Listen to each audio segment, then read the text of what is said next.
All right, welcome back to another episode of the Great Debate Show. I'm your host, Jarvis Jeffries, back in the building, better than ever, up in this bitch.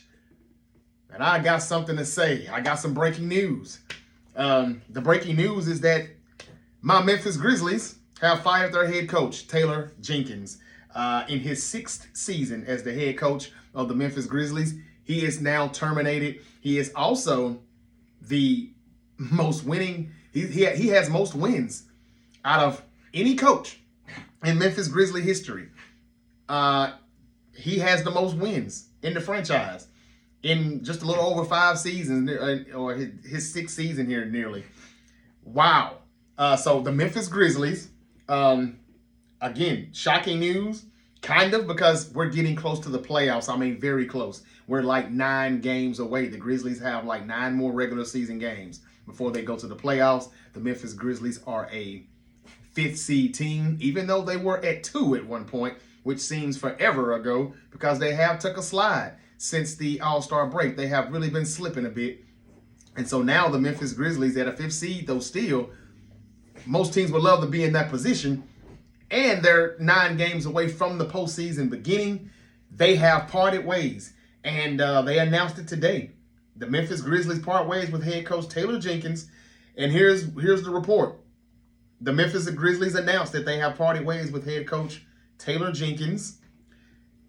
And I quote, "I'm genuinely appreciative of Taylor's contributions to this team and this city over the past 6 seasons," said Grizzlies president and GM of basketball operations, Zach Kleiman. "This was a difficult decision. Given the consistent and tangible development of our players and overall success under Taylor's leadership, I wish Taylor the very best going forward." That is the statement from president and GM of basketball operations, Zach Kleiman.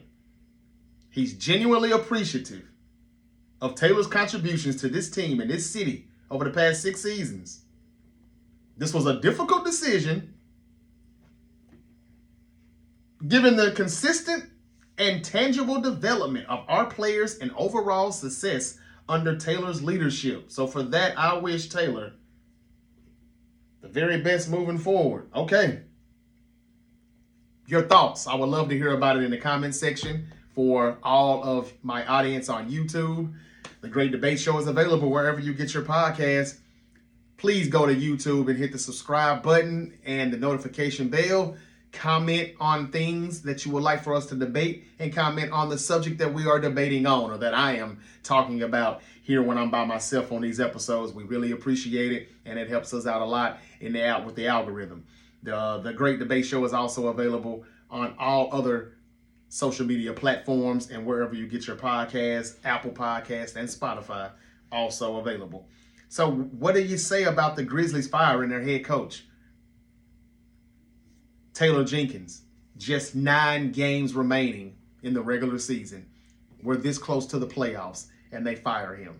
That is a little shocking, but I will say this. The Memphis Grizzlies have not been that good since the All-Star break. They've been slipping. John Morant has another injury. He's been out with a hamstring injury. He's missed the last 6 games. Desmond Bane and Aldama had a little confrontation going on the sideline just a few games ago. You can clearly see Desmond Bane shoving the hell out of Aldama off his feet onto the bench. Do you think Taylor Jenkins was about to whoop Desmond Bane's ass? Did he discipline him in a way that the front office didn't agree with? Or was it just the fact that the Grizzlies are slipping? Maybe he is losing leadership or control of the team. What's going on while they're not winning? At one point, they were playing a much better defense, and they were definitely scoring with the best of them. But if you look at their record, they have a lot of wins, about 46, 47, 48 wins.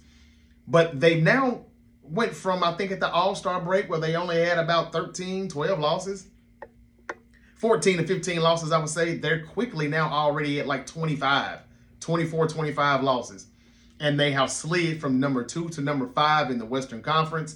The Golden State Warriors now have a chance to catch them. The AD is back in Dallas. Who knows? The Mavericks may actually get into the playoffs. I don't know. But there are a few teams that can catch them now. And because they take this slide back, and maybe the Grizzlies are already looking down the road a little early, saying that we don't have to wait until the season ends. We know now we're not going to move forward with this guy, and we need a new coach. We need to start finding that person, whoever that could be right now. I'm not sure why you would do this right now, but I'm telling you, they have been slipping. They just lost to the to the Thunder last night, and that is a team that has been their kryptonite this season. They have lost all four games in their head-to-head matchups against the Grizzlies. No, Ja Morant was not available for this one, but they haven't won the games that he was available for either. They lose to teams that, some of the top teams in the Western Conference. They have not favored that well against them, and they've pretty much been beating up on a lot of teams that don't have winning records, mainly the Eastern Conference, where they have really been great at, but that's the Eastern Conference. So what does this say about the Grizzlies? What does this say about the future of Ja Morant? There were reports that came out like about a month or so ago that the Grizzlies would probably trade Ja Morant if the Grizzlies didn't go far in the playoffs, if they didn't make a deep playoff run. I'm not even sure if they're going to win the first round of the playoffs, depending what seed they are and who they match up against, who they'll be playing up against without their head coach. Now, I haven't heard any sources or any word yet on who the interim coach will be for the Memphis Grizzlies and moving forward. But yeah, as of right now, Taylor Jenkins is out of Memphis as the head coach, and we're just weeks before the NBA playoffs get started. Wow. But that's it for that. And then on the other breaking news with a coach, not one getting fired, but this time one was getting paid. Deion Sanders signed a new deal with the Colorado Buffaloes. It's a 5-year, $54 million extension, according to a copy of the contract obtained by ESPN. That's right, Colorado giving Deion Sanders this new contract that puts him among the top 10 highest paid coaches in college football. And that, ladies and gentlemen, is why he will not be coaching in the NFL with the Dallas Cowboys, wherever his son goes or is drafted. This is the reason why that will not be happening now for certain. I thought maybe after 1 year it could possibly happen. He gets traded. His son gets drafted to the Giants, and maybe Brian Dable, if there's not a good year, Brian Dable is fired. Here comes Deion. Here comes Prime. Father and son together again. But that ain't happening anytime soon unless Colorado really looks bad and stinks it up. It's a 5-year extension worth $54 million. And it makes him amongst the top 10 highest paid coaches in football. Deion Sanders. That contract is going to run through 2029, according to Buff Zone. So he is happy where he is out there in Colorado. With that definitely shows it. But that's it for the coaches. Grizzlies, with a head coaching change, is very stunning. Taylor Jenkins was called into the team office this morning and fired in person. That's according to ESPN's Shams. Shams says that Taylor Jenkins was called into the team office this morning and fired in person. Wow. Could it be because this 5th-seeded Grizzly team cannot beat the OKC Thunder to save their lives? Could it be because they're not beating any winning, meaningful games right now? Like, they barely beat teams like the Phoenix Suns. They struggle against teams like the LA Clippers, the Houston Rockets, the OKC Thunder. I think they went back and forth with the LA Lakers. They may have a split there, and they've really beaten up on a lot of Eastern Conference teams. So I have a good record against them. But yeah, he's out after 6 seasons as the head coach. 9 games remaining in the regular season. In other news, Aaron Rodgers has his eyes on the Minnesota Vikings, as if that's any breaking news or new news. But it says, according to The Athletic, that the quarterback prefers Minnesota amid rumors of other interest. What is there to be still interested in with Minnesota? They've said they're moving on with J.J. McCarthy. What am I missing here? There has to be something going on. Because remember the last time I was here, on the latest episode of The Great Debate Show. Go pull it up on YouTube or go check it out and listen to it if you're already subscribed on your Spotify or Apple Podcast. I talked about how J.J. McCarthy was in an interview with somebody, and it was, I forget exactly what the question was, but his response was, I haven't been named the number one quarterback. I haven't been named the starting quarterback yet of the Minnesota Vikings, and that's okay. I like that. It tells me that there's nothing giving, and I have to earn it, and I want to earn it. This was what J.J. McCarthy said, and I love the response. Great response. Great statement to make. He wants the competition. He's here for it. He's okay with not being named the starter and having it just given to him. Who will he be competing with, though, to earn that starting position? That is the question. We thought that they were moving on from Aaron Rodgers. That's what they have said. And if they have said that, and if that is accurate, then what does that mean? Then they're going to bring in somebody that really doesn't have a chance to be the starter over J.J. McCarthy. Let's be honest. That's the type of player it would be, whoever that would be. But why would Rodgers still have his eyes on the Vikes? That's the report. There has to be something or some whispers of something still going on. Are they talking to J.J. McCarthy saying, do you think you're ready? Are you ready to take over this team? How is the need? What are the reports? What are the doctors saying? Are you good for September? It's got to be, there's some question marks somewhere. I understood and I realized why they have moved on from Aaron Rodgers. Because J.J. McCarthy was a number 10 overall pick. I didn't know he was a top 10 pick. So I get it. So why would Aaron Rodgers still have his eyes set on joining your team? And if this doesn't really light a fire under J.J. McCarthy's ass, I don't know what will. Because I'm sure he's like, dude, come on, man, give me a break. You're going to take my job. I'm trying to be the starter here.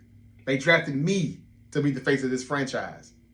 But again, the Vikings are in win-now mode.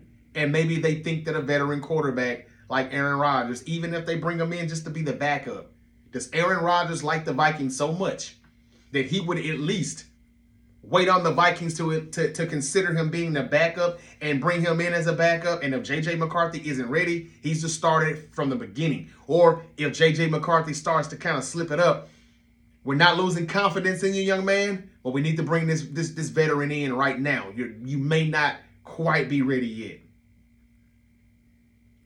You know, Jalen, what's his name? I'm sorry, the quarterback for the Carolina Panthers. Oh my God, what's his name? That young man was not looking very good, though, as the Panthers' starting quarterback. And then he got benched. And everybody said, well, I guess that's it for him. And, but Bryce Young, I'm sorry, just totally had a brain freeze there. Bryce Young, I think I got it right. I still may not have it right.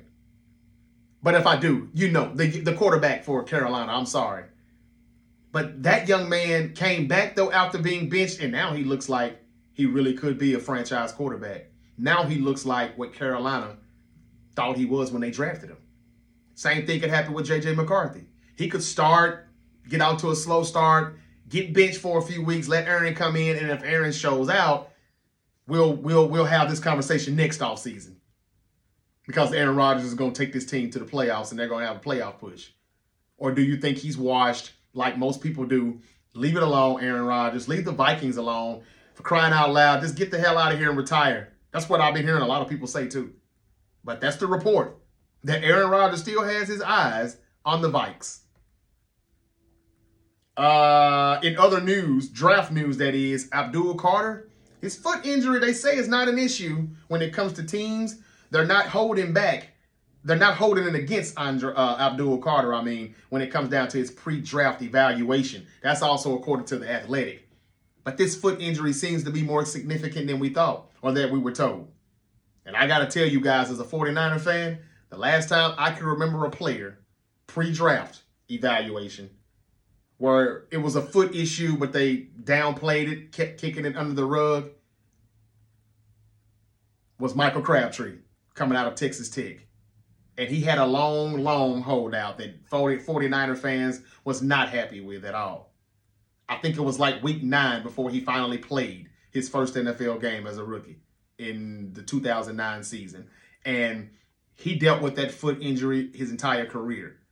And I would like to think, knowing what we know now, he probably couldn't even walk or run routes on that foot at the time during pre-draft evaluations. And that was the reason why they were holding out on the contract. It was probably the foot injury more than the contract. Who knows? Or a little bit of both. But that foot injury was a lot more, it was a lot more concerning than they led on. And of course they want the bag, right?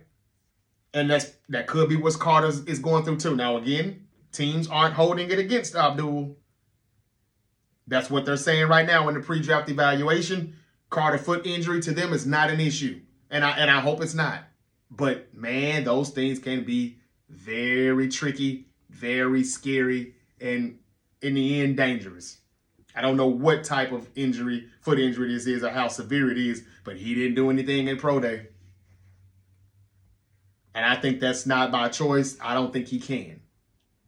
And he doesn't want to show that there's issues with that foot if he did it. So it makes sense, smart on his behalf, but teams better be wary of that. Okay, in other draft news, we talked about the Giants. The New York Football Giants signed Jameis Winston, and then a week later they signed Russell Wilson. And a lot of people think that now that they have signed Russell Wilson, they probably are not going to draft Shadur Sanders or Cam Ward, whichever one of those quarterbacks are available at number 3. Maybe they do it later on in the first round. Maybe they do it, in the second round. Or they'll trade back up into the first round. Most people don't think they would do it. I, for one, said when I broke the news about Russell Wilson signing with the Giants and Stephon Diggs signing with the Patriots, I said that I think they still could very well draft a quarterback. I think that signing Russell Wilson is insurance, so you won't have to do anything desperate when you get to the draft on draft night. You don't want to make that call to the Titans and give them the 3 first-round picks that they're asking for, because they have definitely upped the price. According to some Titan sources, it was 2 first-round picks that they were looking for. Now it's 3. That means they don't want to trade up. They don't want to trade down. They would like to stay where they at in draft. We think Cam Ward is their for sure pick.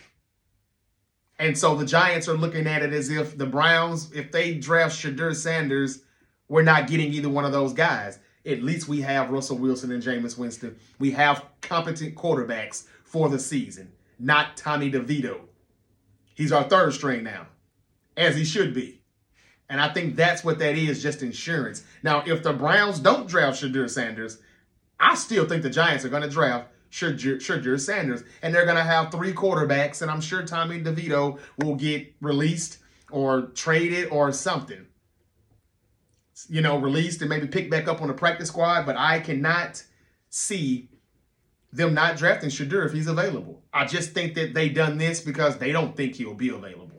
And they like him, but I don't think they love him enough to trade up from 3 to 1 or from 3 to 2. They would still have to give up an awful lot. And we know now the price for the Titans, if you want to move up to number 1, is going to cost you 3 first-round picks. Not 1, not 2, but 3. They pretty much know nobody's going to try that. Or will they? I guess we will see how much they love these quarterbacks or not.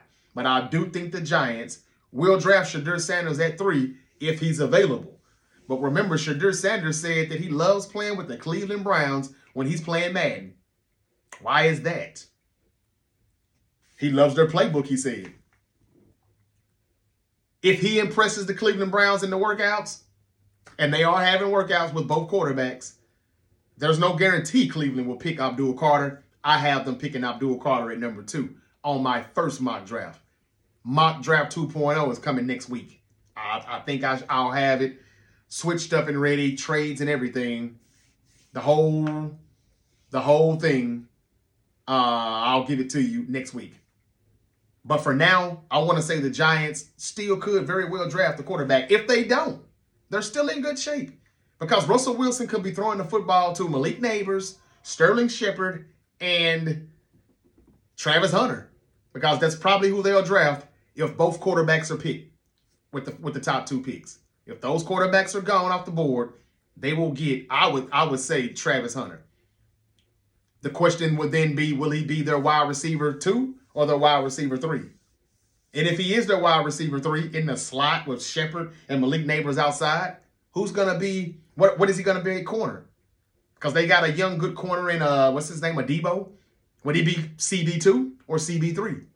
Would he be wide receiver 2 or wide receiver 3? It's a good problem to have if that's what happens. And that's why I think the Giants are comfortable with staying put at number 3, because even if they don't get either one of the quarterbacks, they've got Russell and Jameis Winston in their back pocket. And I know that's not saying a whole lot, but it's better than what they had last season. And let's not forget, head coach Brian Dable is trying to keep his job. He probably doesn't want to take a chance on a rookie. That's why some people doesn't think that they're going to draft one. But I think they will. It's just, hey, we're going to start with Russell.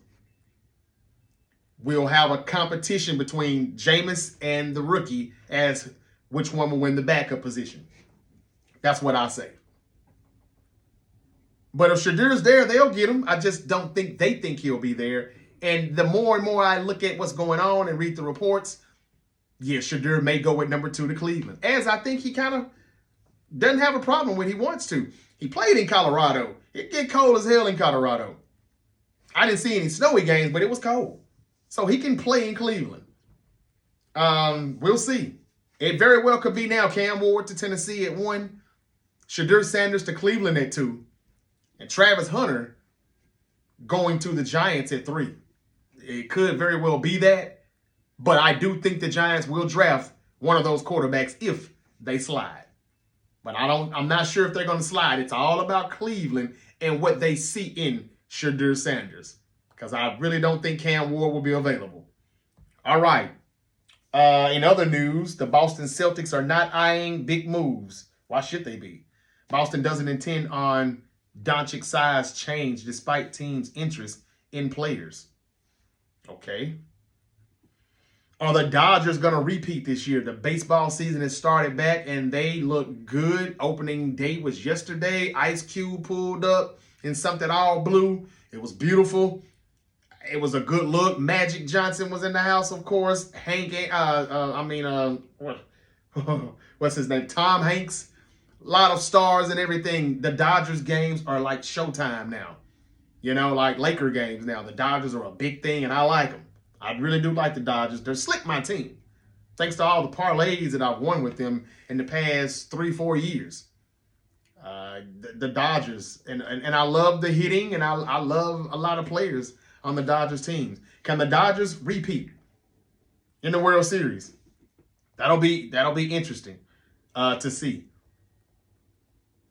All right, so I talked about Coach Prime and his new 5-year, $54 million extension with Colorado. I talked about Taylor Jenkins, now former head coach of the Grizzlies, as the Grizzlies head coach change was very stunning. With only 9 regular season games left, they have fired their head coach, Taylor Jenkins. I mean, he was called into the team office this morning and fired in person, according to Shams at ESPN. Wow.